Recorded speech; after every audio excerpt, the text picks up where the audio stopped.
Welcome to Sri Lanka 99.94. My name is Mark Machado from the Maryland, and I'm joined, as always, by Estelle Devon from the Papare.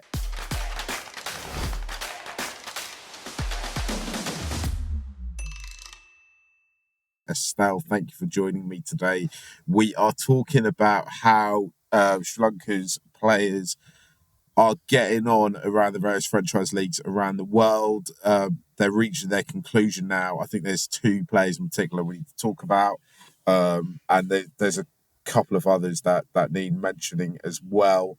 The Desert Vipers, which include, they've got two Sri Lankan players, Patarana and Hasaranga. They're through to the final of the ILT20. Hasaranga put in an absolute performance in the kind of semi-final. I think it's called the Eliminator Qualifier. I can't remember what they called it. And I think, Estelle, we need to talk about him, and we also need to talk about the rise of Kusal Mendis in South Africa as well.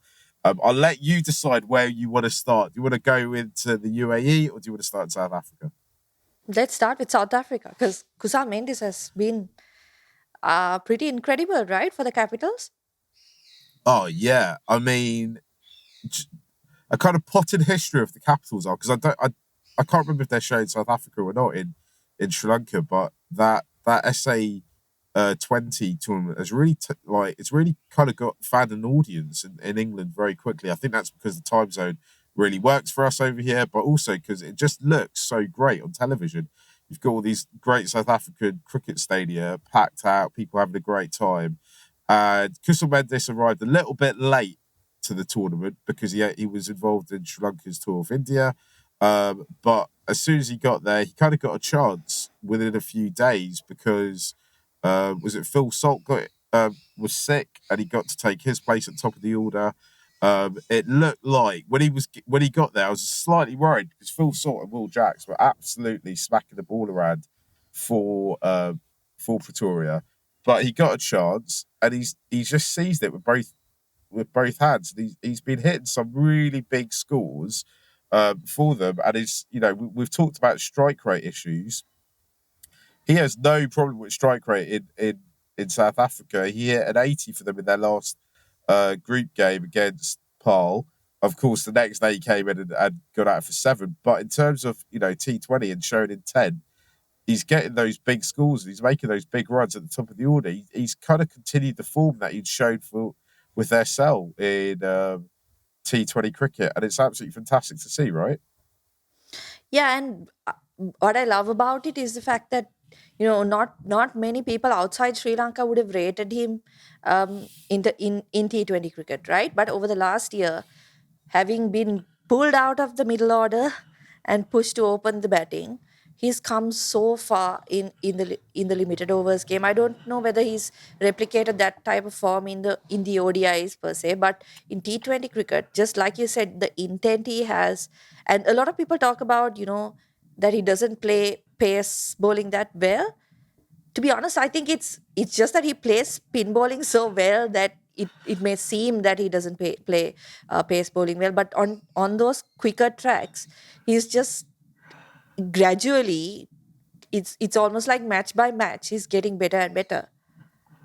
I think like one of the big themes when we talked about T20 cricket and particularly Sri Lankan T20 cricket that me and you have talked about over the last 50 odd episodes is that actually it's really important for Sri Lanka players to go out and play in other tournaments, to go around the world and play in these tournaments because they're going to get experience, they're going to be able to learn, they're going to be able to make mistakes, and it's not going to be on national team duty. And I think we're really seeing that in this instance, right? Um, England T20 champions. Phil Salt was part of that squad. Will Jacks, who the two other players that he was competing with, is kind of widely considered as next to the conveyor belt in terms of getting into that white ball team, in terms of hitting the top of the order players when they're next looking to freshen things up. The fact he's kind of broken through over there, and I know now Will Jackson to go home earlier for reasons, but the fact he's come in and he doesn't look out of place and he's really stepped up to the mark.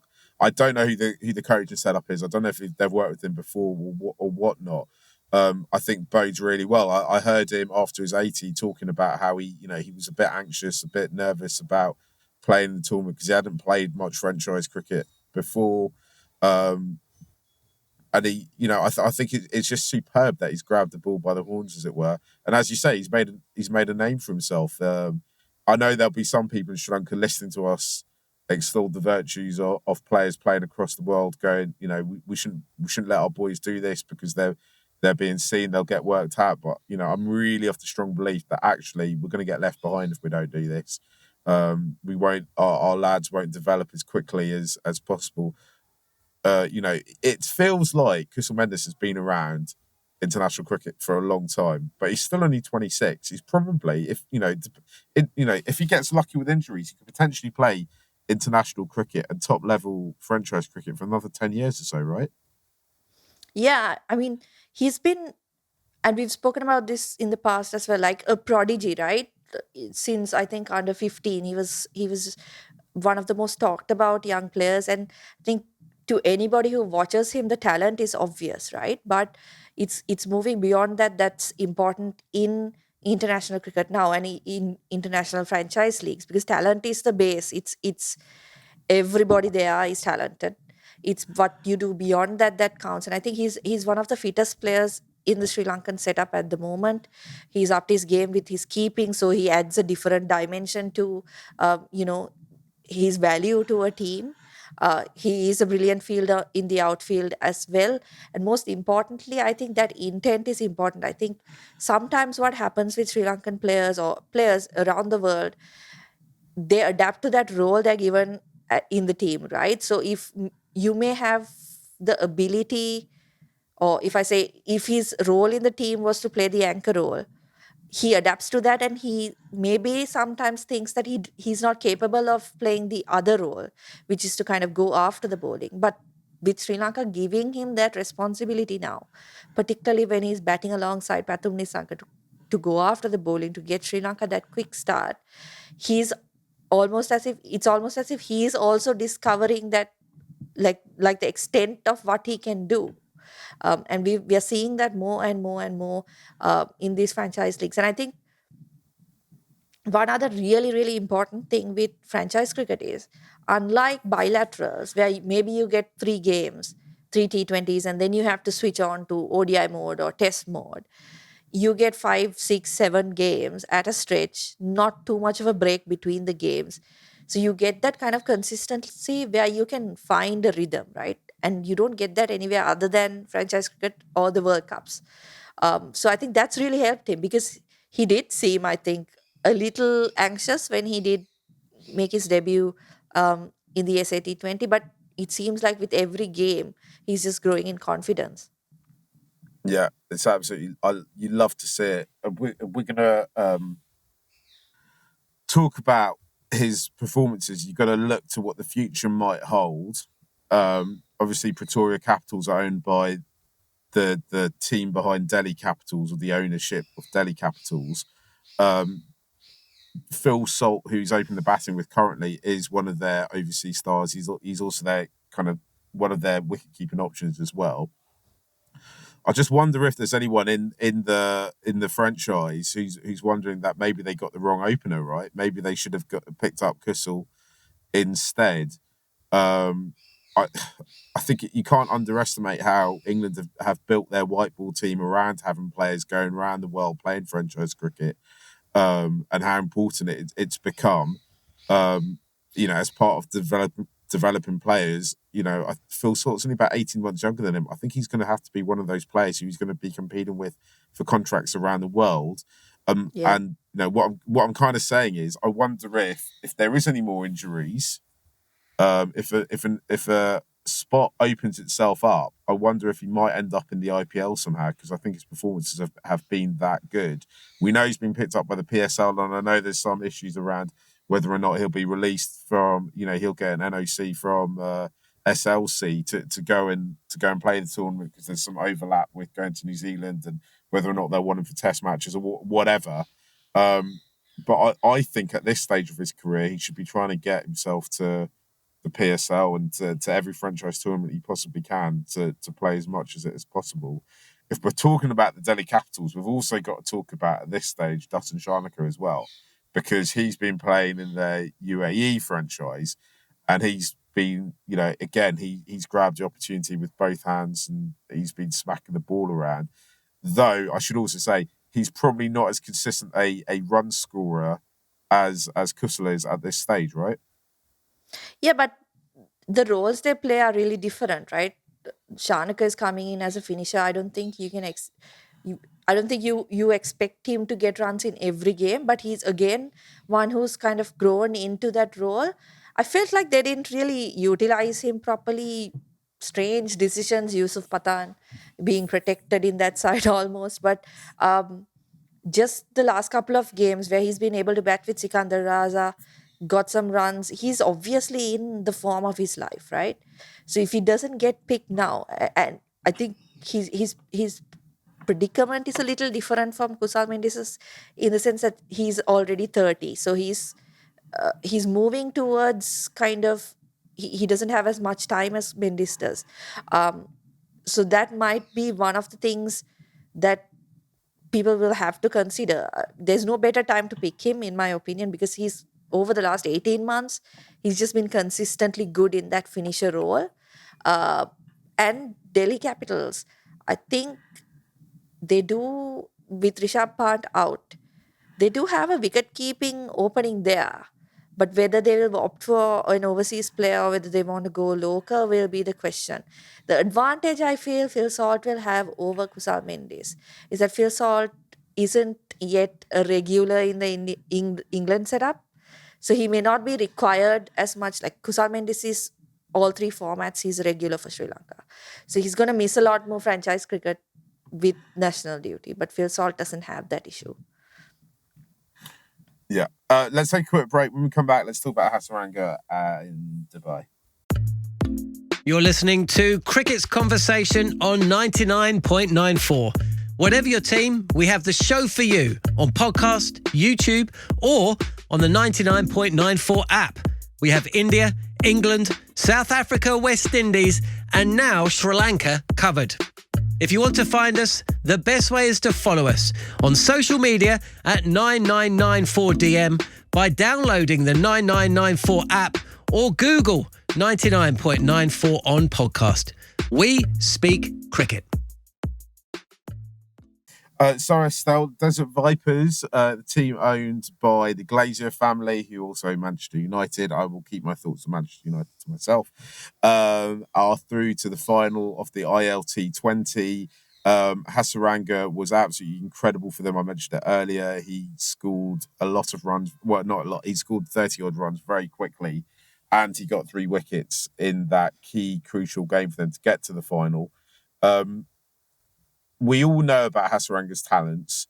The frustrating thing, definitely for me and you, over the last, since we've been talking about cricket, has been that maybe he doesn't score as many runs as we would expect him to score. Is he, though, considering that when he scored runs for Sri Lanka at the Asia Cup, it was at the back end of that tournament, in the final, in fact. Is he a man for the big occasion when it comes to batting? Does he really need to have the pressure on him? Does it really need to be important for him to stay in the game before he can start finding runs? Is there a psychological issue here? I don't know if you can say that because there's been plenty of kind of crucial situations in the World Cup and leading up to it where you feel like he's kind of thrown things away, but he is getting those odd innings in. I think, interestingly, for the Vipers, he's kind of been batting higher up in the order as in comparison to where he bats for Sri Lanka. So he bats at 7 for Sri Lanka, and he's been batting at 5, I believe, over the last couple of games at least. So he does seem to be given a bigger responsibility. And I know we've spoken about this, like, which way should you go? Should you say, look, you know what, you don't need to get us any runs, just keep doing what you're doing with the ball, let Chamika Karunaratne come in at 7, you bat at 8, you play as a bowler? Or do we say, look, we know that you have talent, so we're going to push you up the order and give you as much opportunities as possible to get, like, as much time in the middle as possible to get the runs? That, I think, Sri Lanka will have to weigh up, particularly now with, again, in the limited overs setup, that middle order getting a bit shaky. Um, I think the idea of using him as a floater, which Mahela Javardhana brought in during the 2021 World Cup, was pretty interesting because he's just an attacking bat, right? He's not going to play down. If you look at any of the innings he's played, even in the Asia Cup final, he played the aggressor. Bhanuka Rajapaksa batted through the innings. If it comes off, it looks great. If it doesn't, he kind of looks like an idiot, right? Yeah, it's the risk he takes for the life he lives, right? And the thing is, he's so good at bowling. Though I will add, I do think sometimes he's a little bit expensive, but he's getting wickets. I remember, if we cast our mind back to a few weeks ago, when we were talking about kind of previewing almost what the boys might do at these tournaments. We talked about and how I felt like he really needs to go away and work with the new set of coaches, work with some new people, get some new ideas. And I think that's definitely something we've seen come through, and hopefully it translates to more wickets for SL when he gets to New Zealand. But we'll see how that goes. Let's take another quick break. When we come back, let's look at the other players that are involved and in franchise cricket around the world, and how Sri Lanka might end up kind of guaranteeing themselves that one or two of the players can have winners' medals. If you love the language of cricket and want more, then head over to the 99.94 app and you can hear all of our podcasts and cricket commentary. We're adding new shows all the time and covering cricket series from all over the world. Be the first to hear all of our announcements by following us on social media at 9994DM. Welcome to Cricket's Conversation. Yeah, you listen to Sri Lanka on 99.94. My name is Mark Chard. I'm joined, as always, by Estelle Devon. If you haven't come across us before, thank you for listening. Thank you for watching. We do podcast 2 to 3 times a week, talking about all the ongoings of in and around Sri Lanka cricket. If you come here to find out who the selectors are, we have no clue about that. But as soon as we do, we'll be jumping on line to spread the word about who they are. What we are talking about, though, is we're talking about how our boys are doing around franchise tournaments around the world. I want to go back to South Africa briefly, Estelle, because Teekshana could potentially get to the final, which would mean that there'll definitely be a Sri Lanka winner. That's off the Joburg Super Kings. Make it all the way to the final. He's kind of quietly gone about his business. He gets his wickets. He doesn't go for many runs. He's now, I think we can I kind of feel he's at the stage now where he's not just a fixture in all these tournaments, but he's also a regular starter in all these tournaments, and he's becoming somebody that there's only 2 Super King franchises. They really trust with bowling his 4 overs, right? And the other thing is, I've noticed, is a bit like they do with Sri Lanka, he floats about when he bowls as well, which I think is both for him a blessing and a curse, right?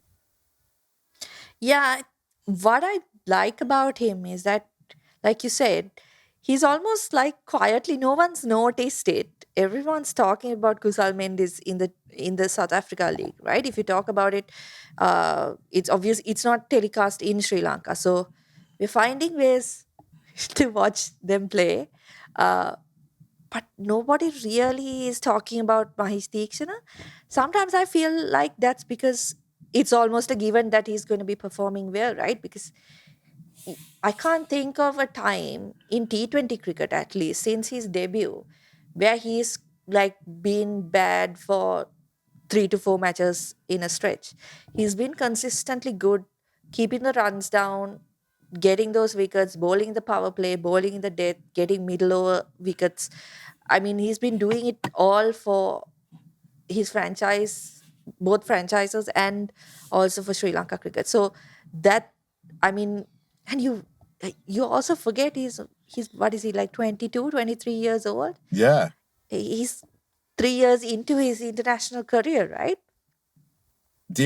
My only It's not a concern for him. It's a concern for Joburg, is that they're making him batter at 11. And me and you both know he's an all-rounder and that he should be batting higher up. In many ways, Estelle, this whole project of Sri Lanka 99.94 is really just a campaign to get our so-called bowlers to be batting up the order, right? I've said in the past, I think Hasaranga should open the batting for SL. And, you know, it's every time we talk about Teachner, we say we need to bat him higher up. He needs to bat higher up. And no one ever listens. In fact, it appears to me he's going backwards. And I would like to, you know, I don't want to be disrespectful to the franchise because they obviously know a lot more about cricket than I do. But I would like to see him batting at least 8. Like, because he's scored runs when he was at school, right? And maybe he could do it in franchise cricket. And also, you mentioned he's 22 there. He's got 15 years ahead of him. I mean, if he can just face some balls now, imagine how good he might be at batting in 10 years' time. Right? Yeah, I think it's definitely something like Kusal Mendis's case, where he really worked on his keeping over the last couple of years. It's a way of making yourself an even more valuable prospect, right? Look at Sunil Narayan, same kind of, not same, but very similar kind of, mystery bowler. But then he suddenly developed this batting ability, and what was he opening for Kolkata Knight Riders?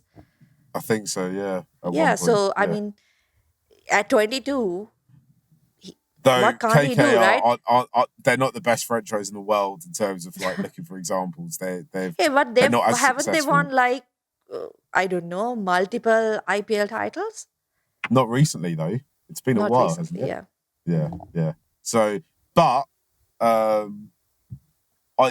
think that's Narayan's exactly the person I was thinking of, right? In terms of where Teachner should go, what he should be looking to do, and how he should, develop his career. Estelle, should we leave it there? Because I think there's another episode to come. Because Dasun Shanaka's Dubai Capitals could potentially get to the final, which would mean that definitely the winners of both these two franchise tournaments, at least one of them would be from Sri Lanka. So it's weird because I have a strange existence where every morning I look at what T20 fixtures are on and I try and work out which Sri Lankan players are playing where, what I'm going to watch, how I'm going to watch it, and then I end up supporting them. Thankfully, at some point we should talk about. Sorry, just because you mentioned them just now, and it just popped into my mind how terrible the Knight Riders franchise was in IL Oh, yeah. T20 because that didn't work at all. Though I do think Sri Lanka had a reasonable tournament for them, as did DDS before he had to leave, right? To go and play first class cricket in SL to get ready for New Zealand. But I do think we need to another catch up on this in maybe a week or so's time once we've got some finalists and we know what's going to happen, and look at how the boys are doing. Right, let's leave it there. You've been listening to Sri Lanka on 99.94. Thank you for listening. You can follow Estelle on Twitter at Estelle_Vasude1 as the number one. You can follow me at Mark Machado. More importantly than either of those two things, you can follow us, as in the podcast, at SL on 9994DM. Please do follow us, leave your comments. We love to hear from you, and also tell all your other Sri Lanka cricket fan friends about us because we always need new listeners. Thanks for listening. Bye.